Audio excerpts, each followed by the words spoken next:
Mini episode 590 of the FDH Lounge is brought to you by Sportsology, delivering unconventional columns and webcasts about sports, TV, music, movies, and more. Follow them on the web at sportsology.com. The FDH Lounge. You want to schedule your life around it. A long time ago, on a gloomy, wet Cleveland spring night, two men stand alone amidst the late-night drizzle.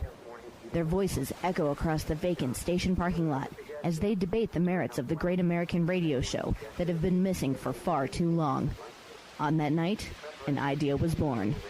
That idea became the FDH Lounge.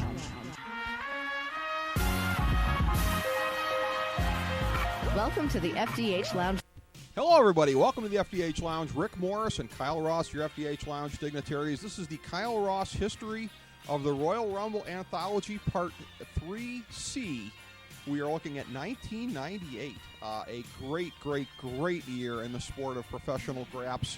If you want to hear about the history of the Royal Rumble, how it came to be, the setup for it, some factoids about it, Part 1A, 1988, we spent about 10 to 15 minutes on that. We're not doing that subsequently. We're just doing a little bit of macro for every year and then getting into it subsequently here. 1998, this is part of the era, Part 3, that is defined by the Monday Night War.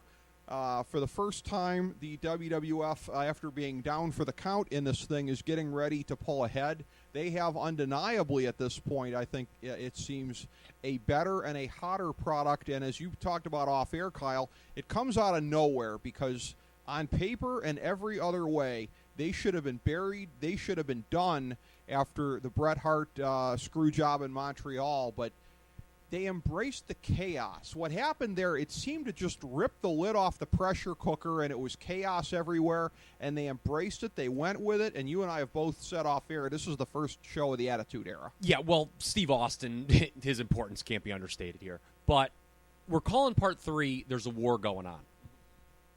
And in 97, it was like there's a war going on, ... and the WWE's losing. Here in Part 3C, 1998, there's a war going on, and the WWE's coming back? And I say that in that tone because, and you got into this a little bit, it's just so shocking. At the time it was, and in retrospect maybe even more so, given what had happened in these 60 days prior to this Royal Rumble 1998. You talked about the Montreal screw job, which does not need to be rehashed here. Yep. Things don't end well for Bret Hart if you haven't heard about it. Yeah, this just in. Yeah. And, no matter what you want to say, Bret, by that point, I think, Austin, he had sustained the injury, but I think they realized he was going to come back and be able to work, and, certainly right after Montreal, there was definitely the feel you could tell he was going to be the huge star. And he had been red hot for all of 97. Right. So you can make a case that Austin was, the potential was there, obviously, to be the bigger star already. But Bret was like the flag bearer for the promotion, man. He'd been there for 13 years, and to just, basically assassinate that character live on TV was stunning. I mean, they gave one of their, realistically, there were, in 97, at that point, going to Survivor Series, how many stars, legitimate stars, did WWF have? It's not many. It's count less on than, one hand. Yes, count on one hand. Compared to WCW? Yeah. I mean, it was night and day. And you're giving one of your top guys to the competition. And not only that, Rick Morris, Richard L. Morris. I think we used that one before. You're doing it. Oh, Richard G. Morris. Okay. You're doing it right before what would go down as the biggest money show in the history of WCW, Starrcade 97. Yeah. You talk about WWE being buried. Bischoff was doing cartwheels around this period saying, they're going to be out of business any day now or whatever. Yep. And while that seems so silly in retrospect, at the time, man, things did not look good. We said in talking about 97 that the year previous, that creatively WCW was probably furthest ahead at that point, early 97. Yeah. But in terms of ratings and, drawing money, it was late 97 where they were at their most ahead. It did not look good at all for WWF. The Degeneration X pay-per-view sucked. Right. And I don't know how it happened. I remember, though, I was much more in, and I couldn't explain it. But I really started to get into WWF right after Survivor Series. And I'm not alone in that. And the product definitely took on a different tone. And we saw, we talked about going back to 96 when we started this third part, there were the first vestiges of Attitude. Right. They were emotionally invested in Attitude and the Shock TV by late 97. Well, and Vince in November gave the famous good guys and bad guys speech, Shades of Grey. And that was obviously, no matter what you want to say, and Brett would even have to admit this, obviously the huge net positive out of the Montreal Screwjob was the creation, the unintentional creation of the Mr. McMahon character. Yeah. And you had that. You had DX doing their thing. Michaels now as a heel, much more effective. They ramped it up even more. And they amped it up. Yep. And yet you just had all these kind of different gimmicks. There was an ECW influence on the product, clearly. Yeah. That comes from, Vince Russo, who was a fan. Shane McMahon also wanted to push in that direction. Shane began to have some creative input at this time. And what you get by the start of 98 is, because let's be honest, WCW screwed up Starrcade royally. Yep.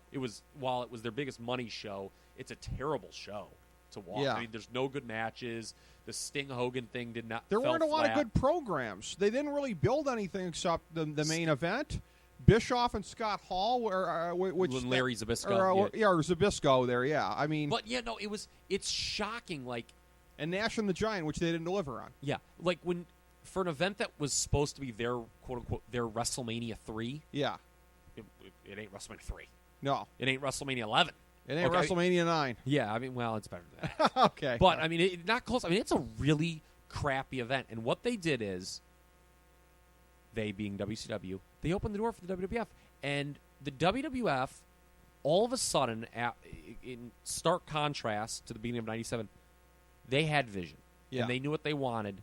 And when I go back and watch this event, it's so obvious that they knew what they want to do, and the key pieces are being put into place here on this show. You have Austin going over, unlike the last in '97 when it was just a move to swerve the internet. Right. He should have and did go over here. Right. As a babyface to win the Rumble. You have Rocky Maivia again. Much different than the previous year as the Intercontinental Champion, poised to become a star.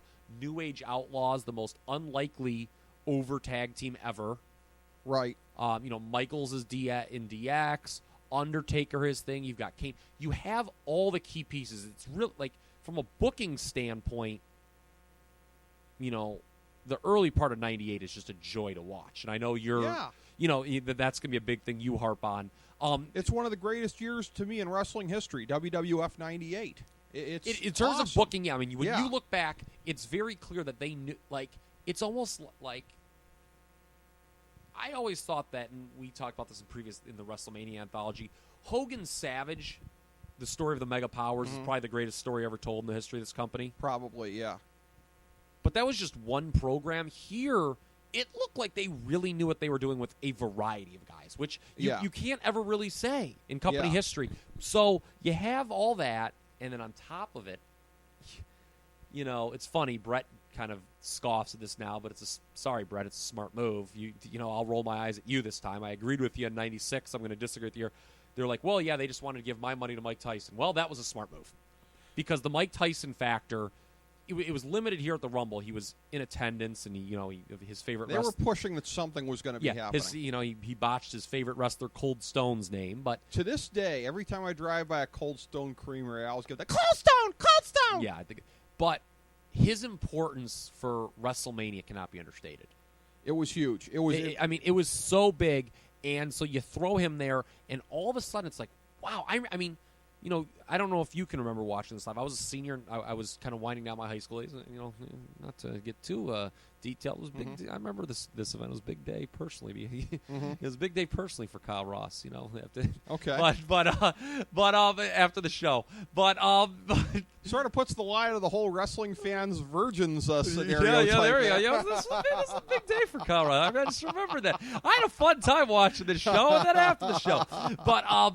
No, I remember, like, I watched the show with so many people. Like, this was the first time, like, we'd always done for WCW. I remember we had a huge gathering for that Starrcade, and starting with this one, it was like everyone wanted to watch the WWF events. And same thing with me. I used to watch the WCW pay-per-views every month with a group of friends. This was the first time I badgered them into, hey, I think the WWF's product might be better now. It was just, like, when you just watch this, you're just like, wow, this is like, I wish I could take myself back, but when you watched it live.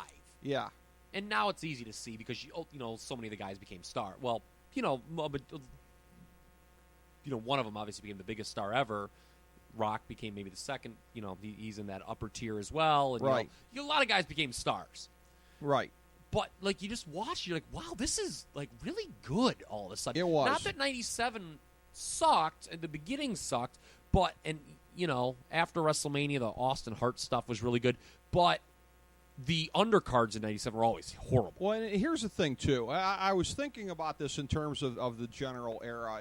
If we look at the product becoming good, because you and I have talked off air about the downturn of the product, at least relatively speaking, within this great era in 99. I feel like the build to all of this started, I'm going to say plus or minus, Canadian Stampede 97. I think that's about the point in time where I kind of gear it to, it's not Attitude yet, and it's not really good yet, but it's like, because late summer when DX was forming and whatever, and it was, and then it wasn't as predictable because both Brett and Shawn were bad guys, but it was clear they weren't getting along. Yeah, I remember I had started to get in. They were breaking the mold. Yeah, I had started to get in. Like, it's funny, I was, that late 96 through early 97 was the only time I really, preferred WCW. Yeah. And it kind of carried over into, like, the spring of 97. But you're right. Kind of in that fall, I remember, like, that was the period. Even though it's funny, the ratings late 97 were very lopsided in favor of Nitro. I remember that late 97, I did really start flipping back and forth. And it goes back to, like, August, September, what have you. And I was tiring of WCW, but I'm like, oh, great, we get another Hogan-Piper feud. It was just the argument could be made sense. that they may have waited too long for Hogan's thing. Did do huge business, but whatever. That's a different podcast for a different day. Just in a general sense, a couple other brief macro notes, too. I talked about, before embracing the chaos, and I talked to you off air about, I was a Torch subscriber late 97 to late 99, and reading them at the time, that was a hell of a time to be a dirt sheet reader. As Wade Keller was chronicling what was happening, this is like a footnote in history, but the fan riots in, I think, Tennessee and Arkansas, I think in December of 97. Yeah, caused by Shawn Michaels. Yeah, well, DX was inciting the crowd, but it was a thing of where it was chaos that they were embracing. You got to remember, Russo and Ferrara, it has since come out in the years, with them doing shoot interviews and stuff, with them saying, we watched a lot of Jerry Springer, that kind of fueled us with where we were going. They were just embracing all of this, and almost in a way of like, and I'm a guy where, again, I'm kind of a political junkie. I'm gonna make a tie-in here. Having watched documentaries and stuff on the year 1968, I'm not going to compare anything pro wrestling to what America was like in 1968, but the era of chaos, in a relative sense, that's what the WWF had then. It was this chaos of, what the hell is happening? We've never seen anything like this before. And the Vince of old would have just clenched his butt cheeks together and tried to force the same, bland 1994, 1995 product. Vince finally was like, it was well, like his hand was forced. His hand was forced because of business, because he was losing badly. The Brett screwed Brett interview was a microcosm. When Vince says, let's just go there then, that was his attitude for what was happening with what would become the Attitude Era. I want to say also, too, I want to harken back to something you said about a previous Royal Rumble. When I was talking about this, how shocking I found it in 91 when Dusty and Dustin were leaving the promotion, and about how the announcers barely talked about them, and I said I thought they should have really buried them as being worthless, not because I don't like them, but promotionally, that's what you do when guys are on the way out the door. You turf them, and you said the way that you really diminish somebody is by not acknowledging them. I want to go to a line from that JR used when he was introducing Shawn, when he was going to be coming into the ring for his match with Taker. And we'll get to that match later. Oh, yes. I know what you're going to say. Brett was airbrushed out of history because JR said that I didn't know you were going this. Here's the thing. HBK's history with various titles could not be matched by, quote, Hogan, Savage, or anybody. He didn't even mention the guy who'd been dominating the title scene in the last 5 to 6 years. Well, it would have been funny because they couldn't stop talking about Brett right after Montreal. Like it was pretty funny after they screwed him. Like for 4 weeks there, they were totally building their show around the guy they just run out of the promotion. And then they flipped a switch and they realized ignoring this guy is actually going to be better because it allows us to focus on the guys that are here. But I was thinking of you when I heard that Vince was probably thinking it was the same thing as with DiBiase and the Rhodeses. You bury somebody more by not going to the energy, you're not using the energy to bury them. Yeah, and, I've referenced this in previous discussions we've had on the greatest sport of them all, that Gary Hart, I believe, was in a world-class documentary. I can't remember if it was the WWE one or the one that was not the WWE one. I think it was the unauthorized one. Well, it was authorized. It just was the non-WWE one. The one that Kevin own the history. Yeah, the one that Kevin Von Erich did on his own. Yeah. When you're looking to make an impact, you have to start over with a fresh new crop of guys. Yep. And when you look at 98, while there were some guys, some holdovers from the bad era who got repackaged and done, it was, I've always thought, and it's really funny, it's like Bill Simmons' Ewing theory, when you lose a key piece and somehow things get better, and how it makes no sense. I don't think there's any denying that the loss of Brett and then the Shawn getting injured at this show and having to leave. Yep. He only works one more match after this when he drops the title to Austin. Helped. I agree. It makes no sense. Those are 2 of the top 3 guys in your promotion. You lose them, and it helped because it forced Vince to give everyone else a shot. And what happened was, this is the only time I will say that this is the one major positive with 98 and then into the beginning of 99. There were no politics, really. It didn't. Right. I shouldn't say that's wrong. There's always politics in wrestling, but once the click was gone, imagine that. Well, okay, yeah. But there's no denying. Hunter was the last man standing, and he didn't have the stroke at the end of politics. Yes, I was going to say. Ironically, I kind of the reason I cut off in 99 is because they were like, God damn it, this guy's going to get over. But there's no denying that Austin and look. They were high on Rock from the beginning. It didn't work the first time, and then they were the second time. And Austin, Jesus, they weren't going to undercut him. But the 2 most talented guys, you could kind of see it. And it's funny, this is the show where Rocky starts to really shine through, I think. Yep. Become the top 2 guys. There was no BS. They were allowed to get, they were getting over no matter what, and it happened. So I want to talk about, we kind of referenced everybody at this point. I just want to agree with you in the sense of, you've mentioned this before with Gary Hart. I think you draw a line under these 2 examples. I don't think anything else is on the top tier in wrestling history. Backing up Gary Hart's example, 83 world class and 98 WWF. Well, that's what he was. Nothing else comes close to those 2. Yeah, he was obviously referencing 83 world class when they brought the Freebirds in and the Von Erichs were Nothing the Von else Erich comes boys close were. to that. Yeah, that's what he was referencing. Those 2 examples. That's where the comment. But it always, whenever I heard that comment, he was. He's right. talking about 83 world class, but it always makes me think of 98 WWF when they, all of a sudden had all these just new guys. But it's so rare, though. It's so rare that you generally have an exodus. Especially now. Think about it. You have so many guys that are like... Orton and Cena are never going to go away. Yeah, Kane is still around, for God's sake. Big Show. Yeah. So... Exoduses are much rarer than you would think. Big ones. Because they're afraid, I think, of some promotion getting a hold of these guys and doing something with them. Today, I wouldn't think that would be an issue. Yeah, I know, which is weird. And it seemed like they got rid of guys with, less caring back then when it could have been more issue. But anyway, you like this show more than I do. That I think it's funny. I really like this show. We've agreed a lot so far, and I think it's time to maybe embrace debate a little bit. We're going to here and in 99, no question. Well, 99's gonna be more. I'm gonna get angry in 99. But in this show, as a show, this is a good show. Yeah. I think you're gonna, and we're gonna get into the Rumble in a little bit. but I think you're overstating the Rumble. This is a fun show with the pieces in place, but they clearly, this is not like in contention for like the best WWE show of all time. No, but I mean part of it's not even the best.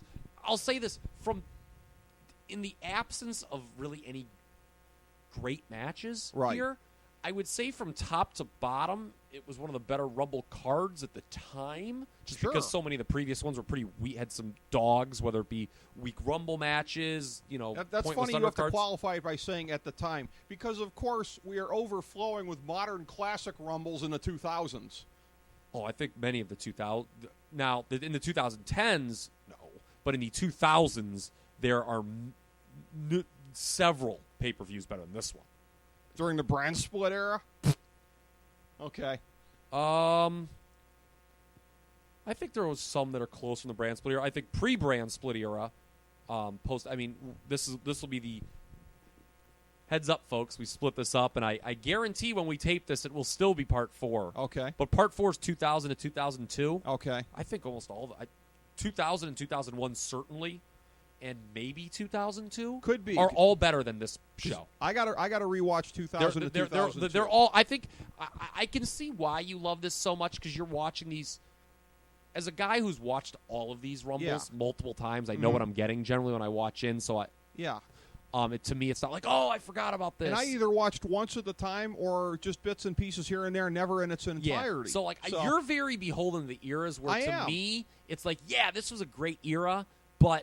And this is a good show, but historically it is by no means blow away, despite the fact that there is nothing wrong with it, except for the Rumble star power. I thought was surprisingly weak, except for one, obviously the biggest star of them all. But let's go work in order, shall we?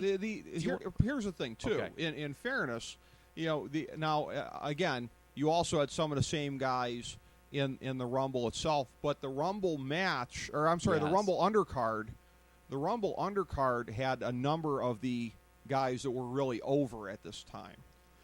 That took up more focus than usual. This was a more, I won't say star-studded, because these guys hadn't yet become what they were in the process. That's what I'm saying. The pieces are in place. This is like, to me, calling this, and I texted you this because we've talked a lot about this going beforehand. Yeah.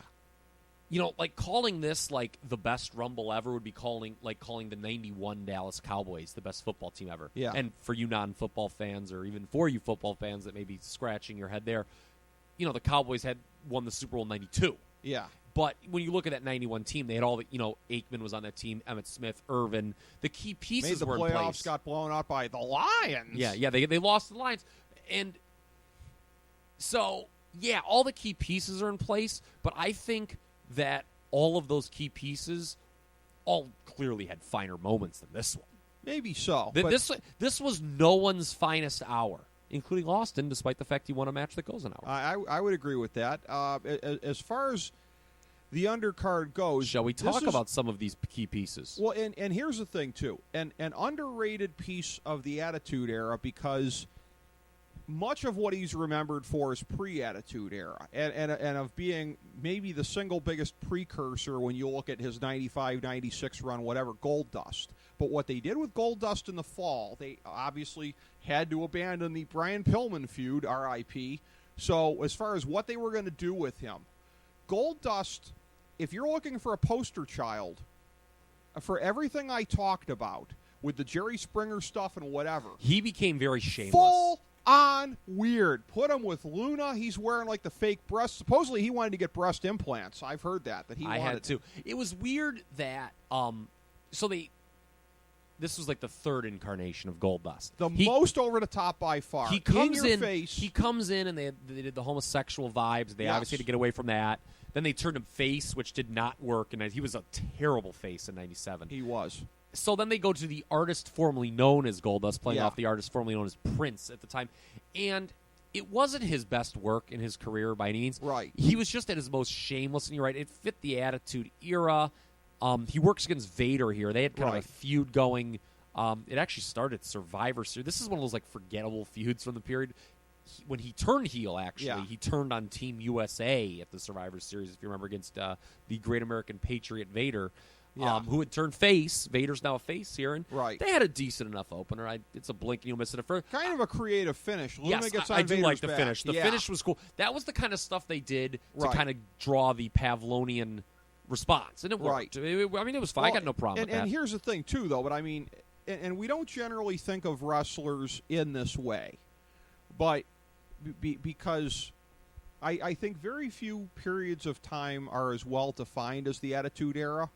But as far as this being the real birth of the Attitude Era, you look at those couple of months, and Goldust, not even for what he did in the ring with his matches, whatever, but helping to set the promotional tone with the extreme freakiness of the character.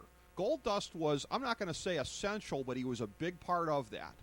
Dude, he was the Springerization of the WWF. Dude, think back on what that character was and what he was doing and how far the F out there he was. He was emblematic. I don't think he was anywhere near. I mean, by the end of the year, he was like doing that. Remember, he was like a preacher, and then he was like. But he wasn't needed by then. You had other people that were helping to push those boundaries. As far as being, he was a cog. I don't think he was a key part. I mean, he was one of the. I mean, he was. I guess he was a tone setter at the outset. He was a big tone setter. I think.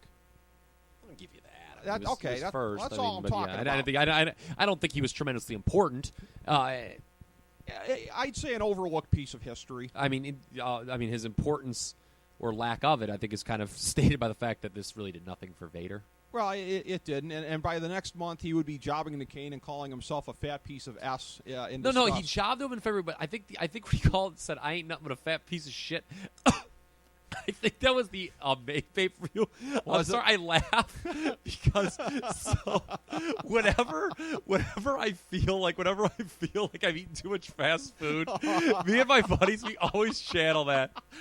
Like if I'm drunk and like just like mouthed like Burger King, I'll always like look at my buddies even to this day. Like I probably did this 3 weeks ago and go, "I ain't nothing but a fat piece of shit."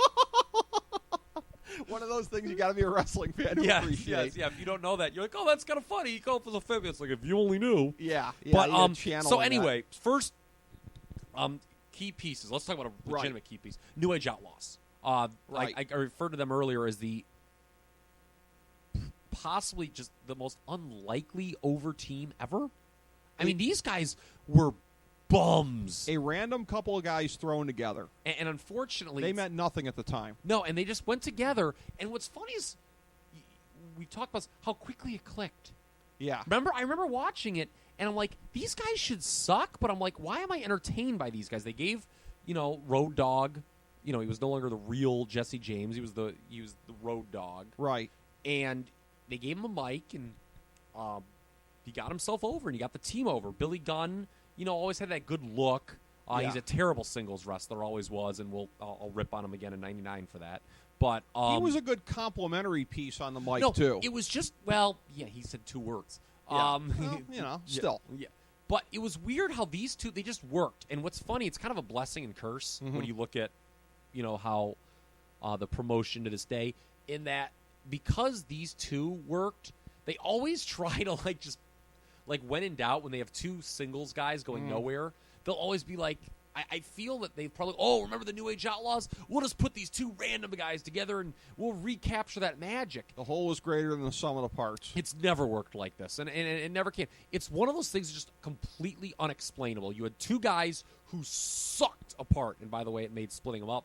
It kind of exemplified that, even though they had gotten over as a team, so it wasn't quite as bad. But 2 guys who, again, if they were at their best, which they were in this gimmick, you could see had charisma, had whatever, had an indefinable something to them. Now, on the other end of the spectrum, by the way, we have Legion of Doom, their opponents at this, who were quickly morphing into the OLD. This is one of these things too that I want to talk about because I have a different perspective on this than you do. Not that I disagree with you, but because of the somewhat difference in our ages here, things that I saw firsthand that you didn't, and that would be Legion of Doom's initial run when I was, a kid watching Georgia Championship Wrestling in the 80s and everything like that. What's very interesting to me, and from reading the aftermags, is that the Road Warriors, they had these matches, you know, like the Funk Brothers and Lawler and somebody and whatever. And the Legion of Doom was the hot new thing, the Road Warriors. No selling for the old guys and whatever. Now, it wasn't quite a thing here of the New Age Outlaws, no selling for them. They were still working the Chicken S heels thing here and whatever. But what's interesting to me is that the way that the Road Warriors got over by leeching off the heat of established legends, it was done unto them in 97, 98 by the New Age Outlaws. Oh, make no mistake about it. This program was done entirely to get the Outlaws over. Yeah. And which is correct. Although, it's funny, this and then the Intercontinental title match, which we'll talk about, I'm not sure if they had quite figured out yet just how dramatically over the champion would be compared to the challenger. I still think, like, I remember watching this live. It's like, okay, because they do a bullshit ending here. Yeah. And which, by the way, that's another problem I have with the show. Handcuff Hawk. Every title match has a bullshit ending. Yeah, handcuff Hawk to the post, chairs to the back of Animal, after they had already teased that Animal had a bad back earlier. So. Yeah, so they don't even do a clean finish. But it's Right. funny, this was clearly done to set up a later match, and it did. It didn't come to the April pay-per-view. They repackaged the LOD with Sunny. Right. But what's funny is by the time that April rolled around, that's the Backlash. That was 11:59 of them as heels. It was the Outlaws. Yes, it clearly, like, it's funny, like, the wrestling blueprint says, okay, you did LODs, the baby faces, you just repackaged them, they go over here and win the titles finally. Right. Going to that? No way. That would have been so stupid to do. You know what, though? History repeats itself again. The Road Warriors eventually were forced to turn face because they had leached so much heat off of the legends. Same thing here. I think a big part of the New Age Outlaws and DX becoming faces is that they did to the Road Warriors over a period of time what nobody had ever done to them before. Oh, I mean, they just looked cooler at the time. I mean, the Right. Road Warriors, it was over. I mean, Hawk had his problems. I mean, right. Eventually, look, when I say that, the Road Warriors weren't very good during this point, it's not to minimize what they did in the 80s. Because they were awesome. But the problem is, I know. It was 98, not 83. Right. And so this was done okay, even though despite the BS finish, I'll tolerate it. Also, JR said, as he's listing all the teams they beat, he throws the Rock and Roll Express in there. I'm going, I don't ever remember them wrestling the Rock and Roll Express. And I watched I watched every program Crockett had in the glory days. Oh, okay. So, whatever. Intercontinental title. Yep. Rocky. This was amazing. What? Big, in terms of what was happening with both characters there. For a moment in time, as far as what was happening with these characters, I really thought so. Yeah, I'll say that. I'll put the word amazing on it. It was fascinating to watch. See, I thought the evolution of Rock and Shamrock. And Shamrock clearly was not on the same boat as LOD. I mean, for Christ's sake, he goes on to win King of the Ring. But to me, when I watched this match, particularly in retrospect, like when I just watched it to do this, and going back to the previous thing, I still think that when this program was put together, Rock and Shamrock, the intention was probably for Shamrock to go over. I think. At least that's what the wrestling blueprint says, baby. In the end, he won King of the Ring, and that did. was kind of the blow-off. And it worked, and that worked, and that was good because it was fine. But he lost the biggest one, which was WrestleMania in the middle of it. It was a trilogy. But it's funny that certainly in history will play this out that they probably still thought Shamrock was the bigger star going into the Royal Rumble long term. I think. Sure. I remember thinking that in 98. But I remember going into this, I was like, man, they just did that thing where Rocky just kind of like was handed the belt. It's too soon to change it here. This is another BS finish with the brass knucks, by the way, which second in a row in a title match. It's clear in retrospect that Rocky was going to be bigger. So this was like the first time I remember watching him. I'm like, you know what? Remember that whole Rocky sucks thing? Yep. Not really. Well, he really had come into his own by this point. He knew what he wanted to be. After he was miscast the previous year, right? And now, as a member of the nation, he was incredibly over as a heel, and it wasn't X-Pac go away heat. It was like, like people wanted to chant Rocky sucks at him. It wasn't like X-Pac sucks, like get off my screen. It was like, right. I think people were starting to notice. I know I was. This guy is incredible. Calling himself The Rock and doing all that. as far as that goes, and again, the dusty finish to this match, it's an interesting thing. I was thinking about this because, again, and kind of a screw job ending at WrestleMania, albeit one that worked. But it's interesting to me that as far as big Attitude Era feuds, was there ever a bigger one that's less remembered than Rock Shamrock? It's interesting. I think was it a big feud? I don't know. It was. A Rumble, WrestleMania, King of the Ring trilogy. I don't know. It was a good mid card. I mean, I don't know. Rock Triple H was clearly better. Here's the thing, too, though, and that's probably why, because he feuded with.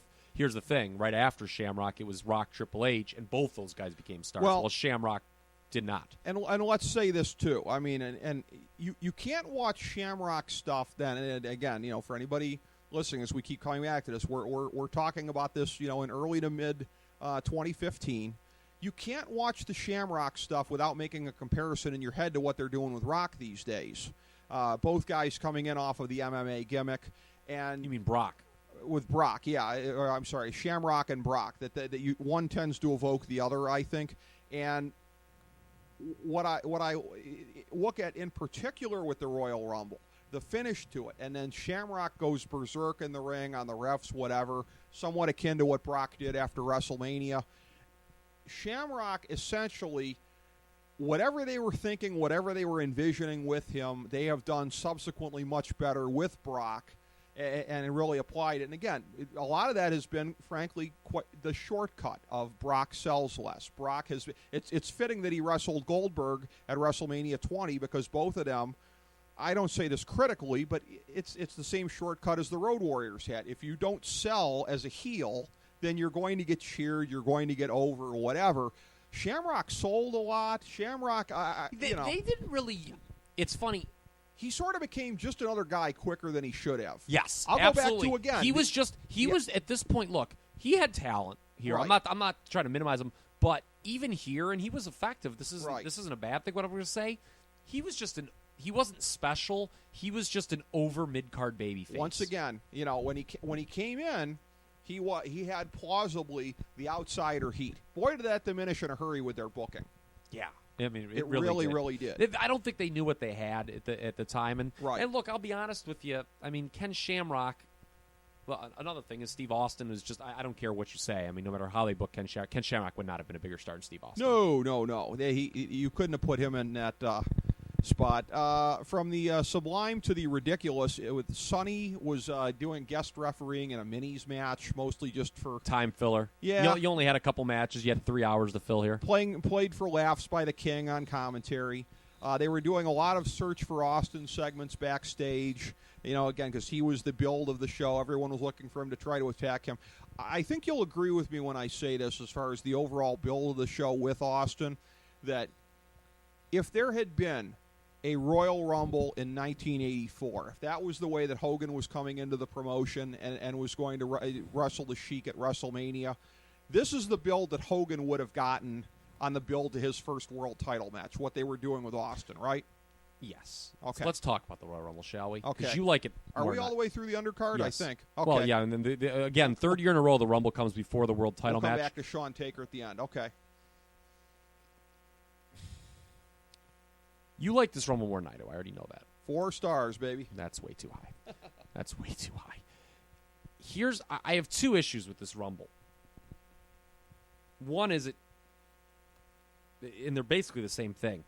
Outside of Austin, and look, he's a really big deal. I can't stress that enough. There's just not a lot from the other 29 guys in here.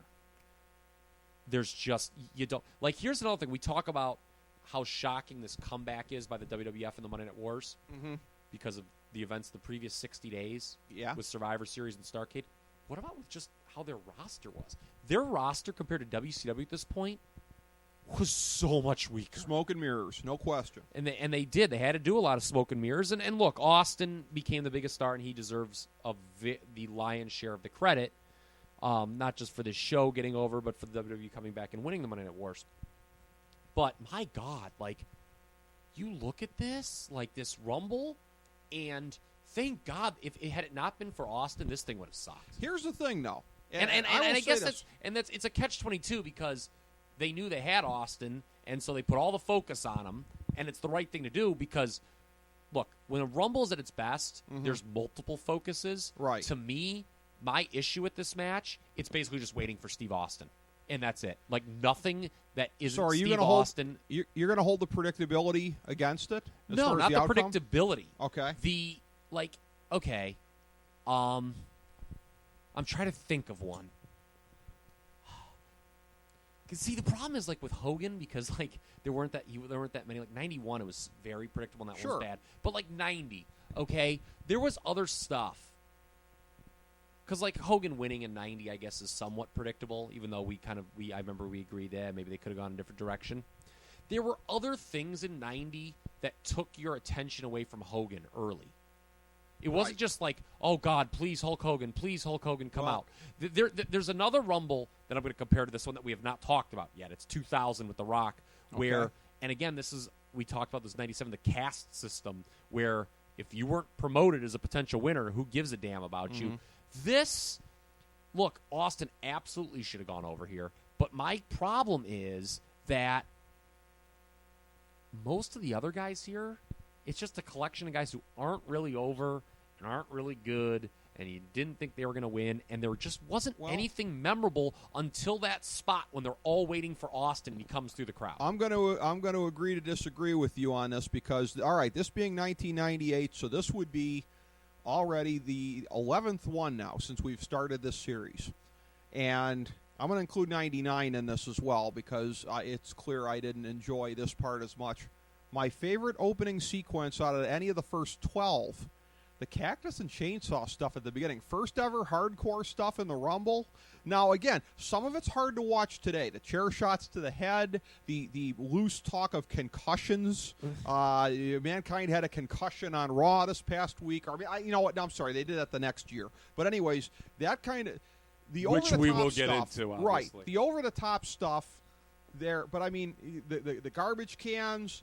Hardcore in the early part of the Rumble, it's Foley and it's funk. What's not to love? I loved the beginning to this Rumble. It was a great atmosphere. You know what? If you're going to do smoke and mirrors, give me that kind of smoke and mirrors because it distracted me from the thinness of the roster. It just did. It also should be said that, look, you talk about thinness of this undercard. Yeah. I'm not going to say it wasn't bad, Cactus and Terry Funk. It wasn't bad. Right. I don't think it was great, though. By any means. Well, by the way, too. But here's the thing. I want to make this point, thinness of the roster. Okay. Undercard guys all coming back for this match. Yeah.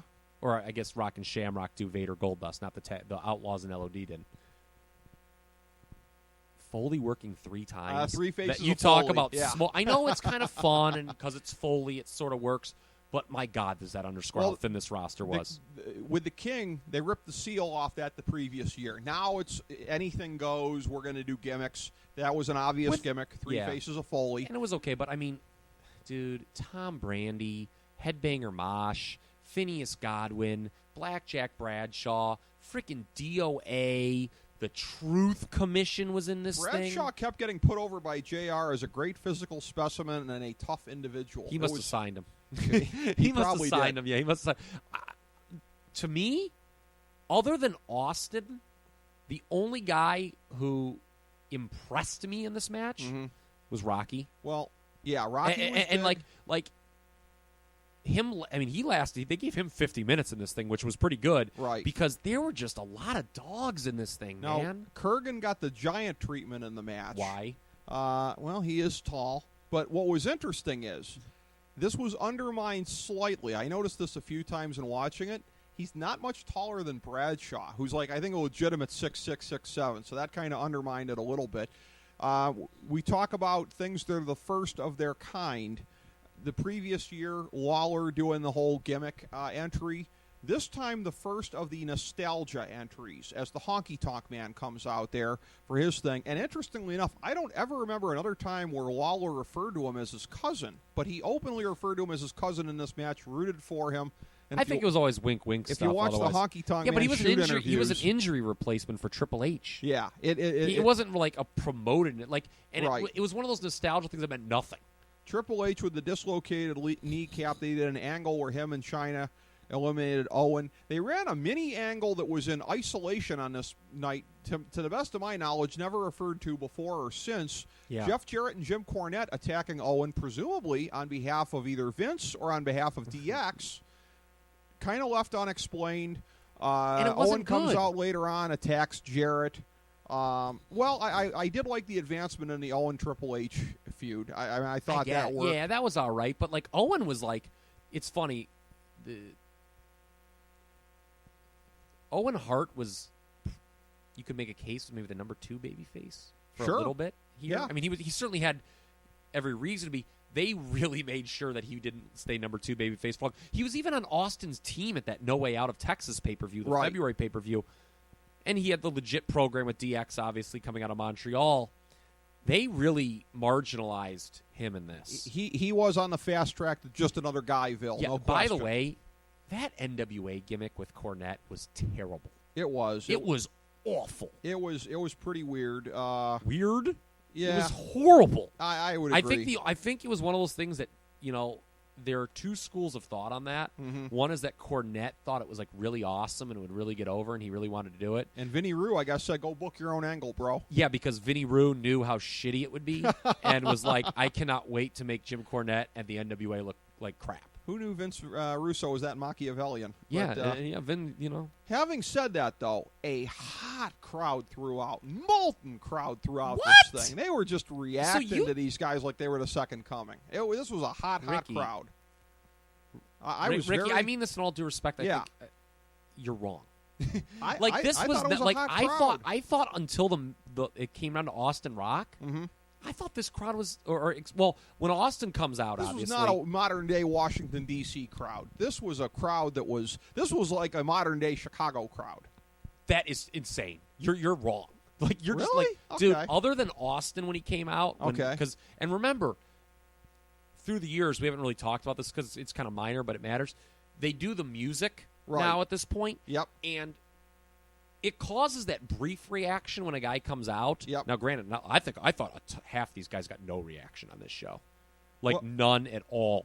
And until Austin came out, and he didn't come out late till like 24.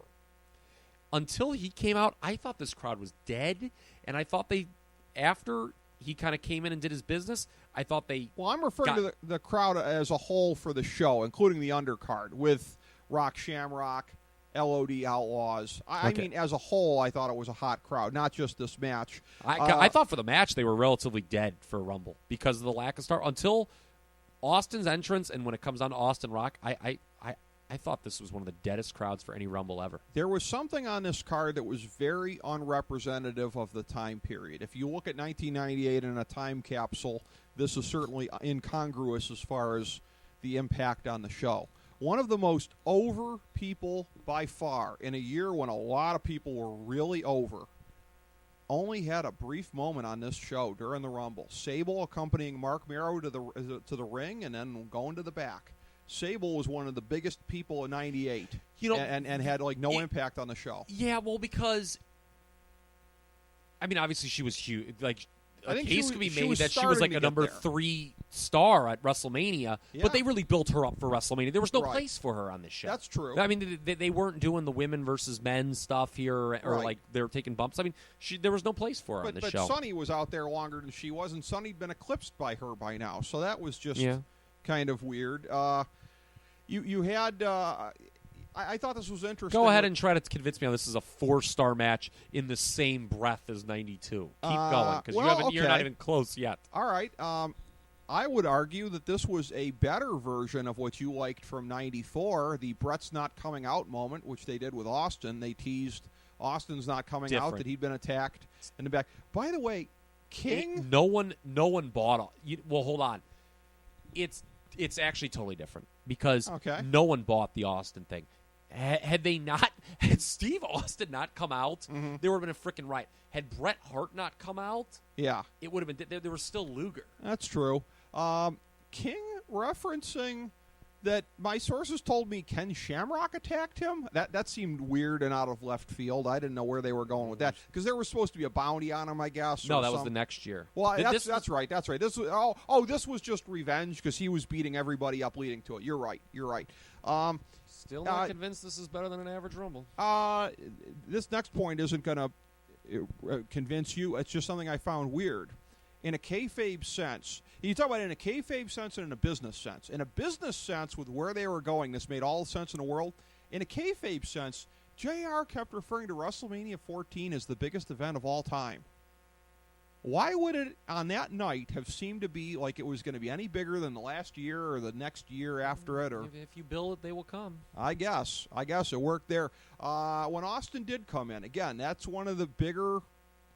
Austin coming out in '98 is maybe to me one of the bigger entrance moments in the history of the Royal Rumble. Just that this was the Rumble that was helping to cement overall him. '90. I thought he had bigger pops on the way the to year.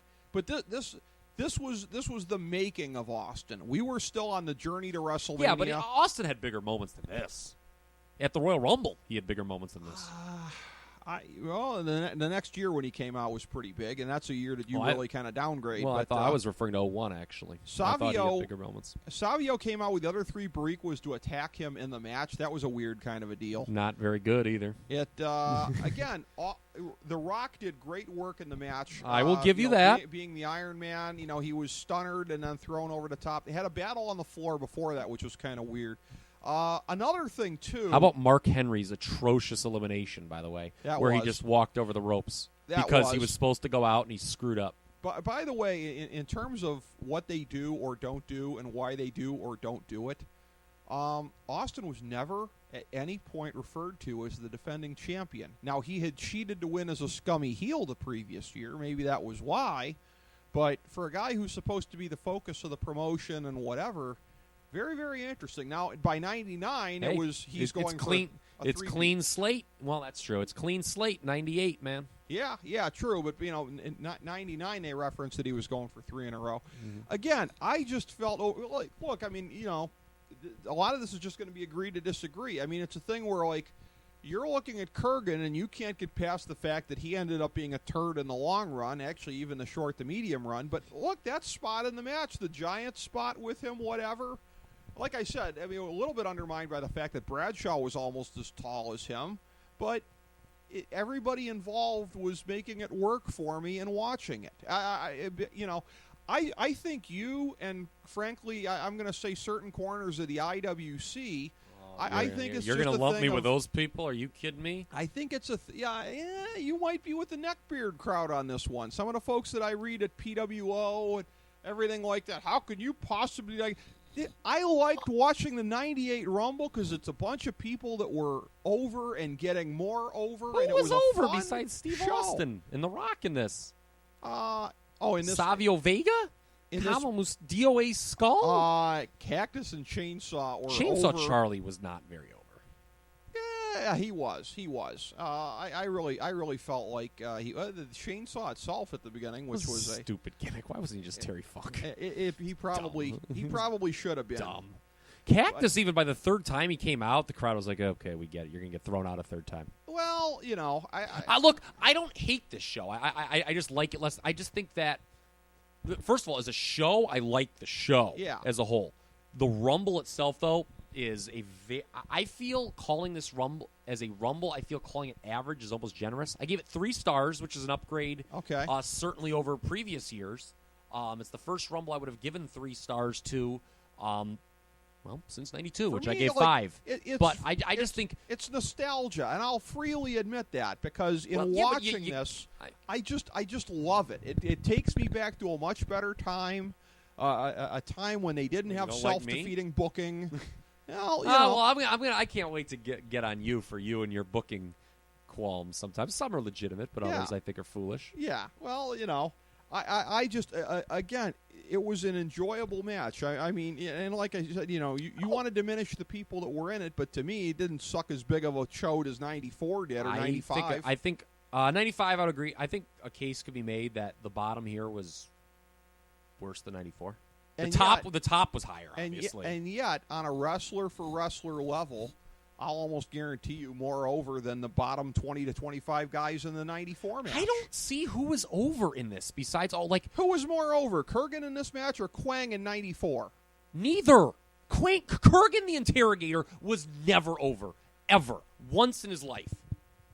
I'm saying I feel like he was successfully He was portrayed never successful. Here. No. But on one night in this match, I'm putting myself in this match, watching this match. He lasted for 3 minutes. You and I know, yeah, but I think it took a couple of guys to dump him. Well, he was getting the giant treatment from the announcers. Because he was a big. Quang wasn't a big guy. Yeah. I mean, it's more fair to compare him to like Mabel in '94. Okay, and to me, give me Kurgan over Mabel from any era.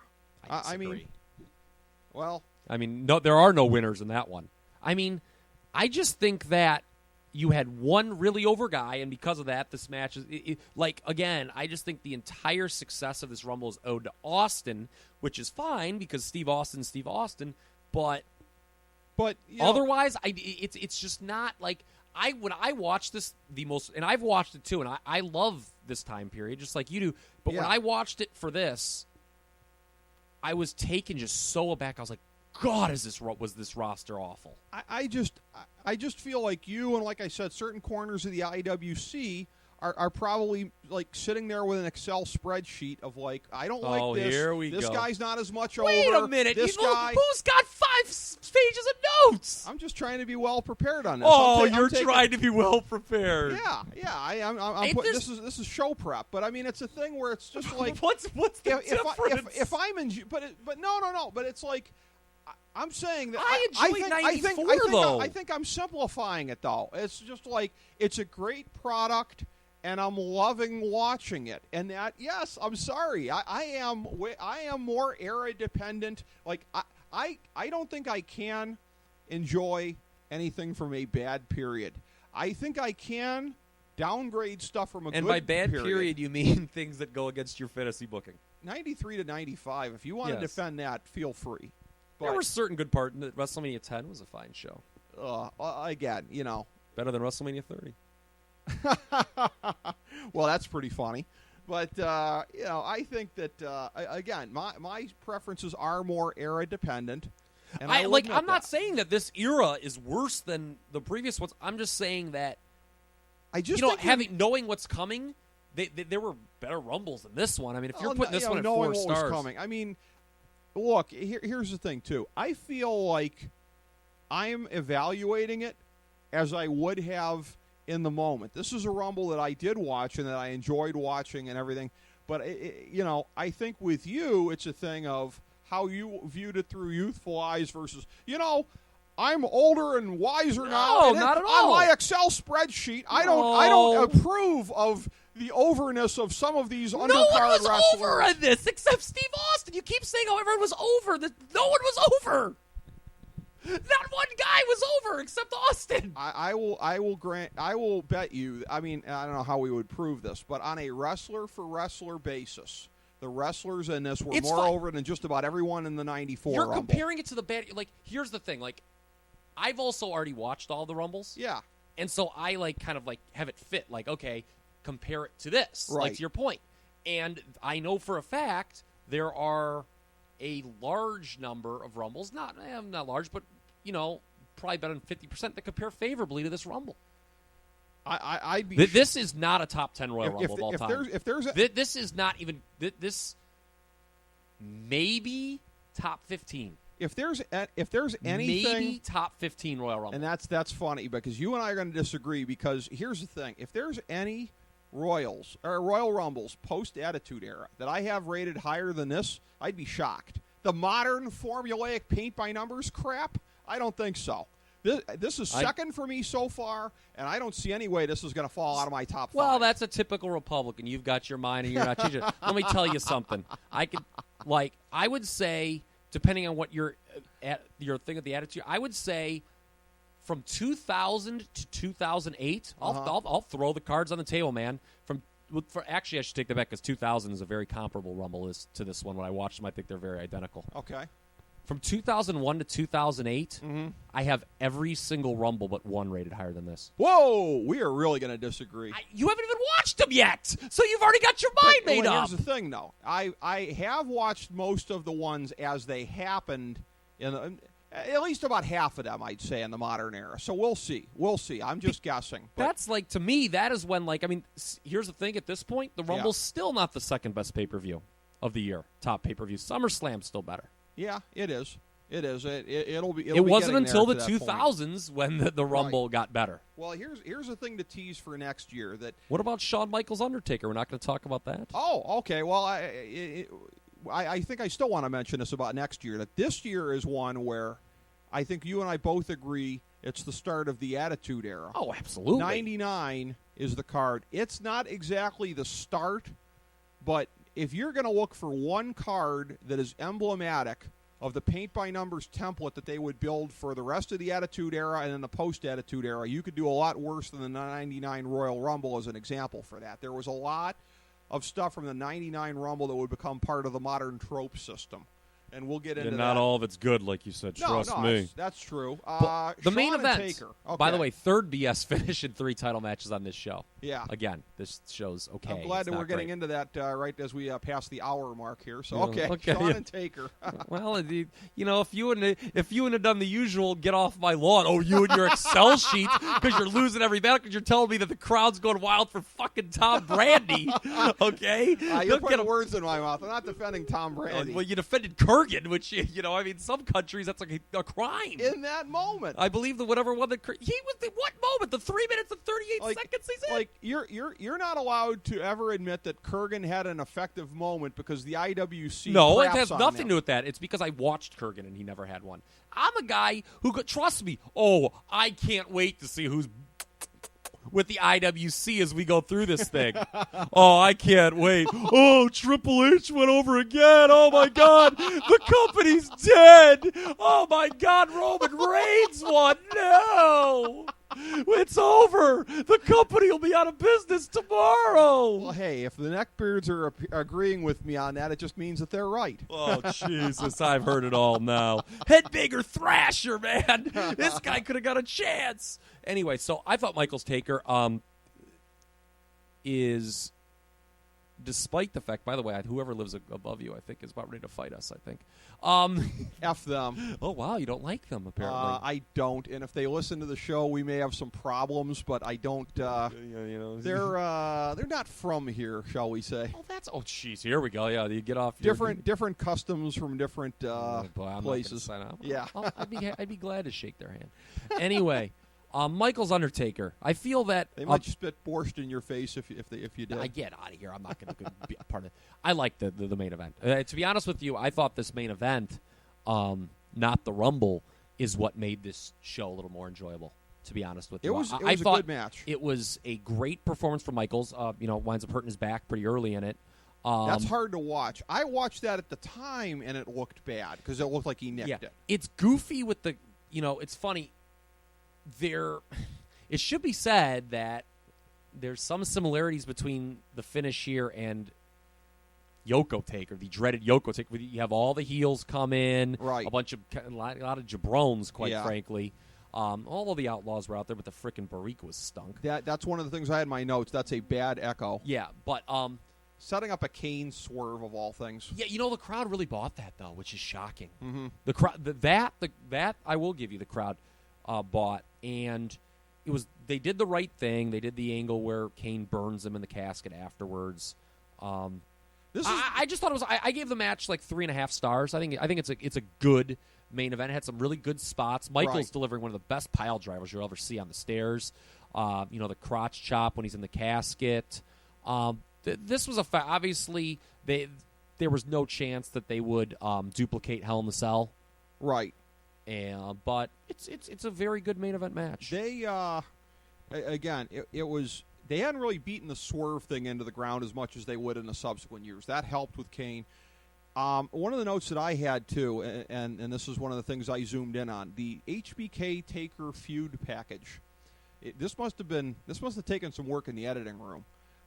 Brett was totally airbrushed out of history here. It's as though that feud started at Ground Zero in September as they were battling for position for the WWF Championship. Whoever the WWF champion at the time might have been. So it was kind of funny to see how Bret was completely airbrushed out of that when he was there and was vital to the start of the feud. That whole thing about, Shawn got body slammed on the floor right after taking that bad back. I don't think he knew. Well, it's funny. I'm reading the observers from this time period, and him not working No Way Out in Texas. Meltzer was speculating, probably based on others, that there was the feeling, oh, Michael's trying to get out of doing another job. No one knew that this was going to keep him out for 4.5 years. But, it looks it looks horrible. Knowing that he stays out for 4.5 years, it's hard to watch. You're like, those oh chair God, shots that's to the horrible. head. Yeah. It's like, oh God, this is horrible. Well, but at the time, it just seemed like a bad bump. Well, here's the thing too, reckless speculation time. We know what Shawn's problems were at the time. Did Shawn get through that match on adrenaline? Or did Shawn get through that match because he was going to be feeling no pain regardless? Yeah, well, at the time, I mean, he wasn't pull up. But, yeah, I thought that was good. And it's very clear that, just to summarize here, because it sounds like we just kind of agree on the main line. It was good, and it was the right. They did it the right way. If nothing, it was predictable, but that's fine. Predictable can be good. Right. Coming out of this show, I think you just had a lot of intrigue about the company, and it's, it would take 3 more months till they overtook WCW. Right. But they did, and, with the exception of a couple weeks here and there, they never really looked back.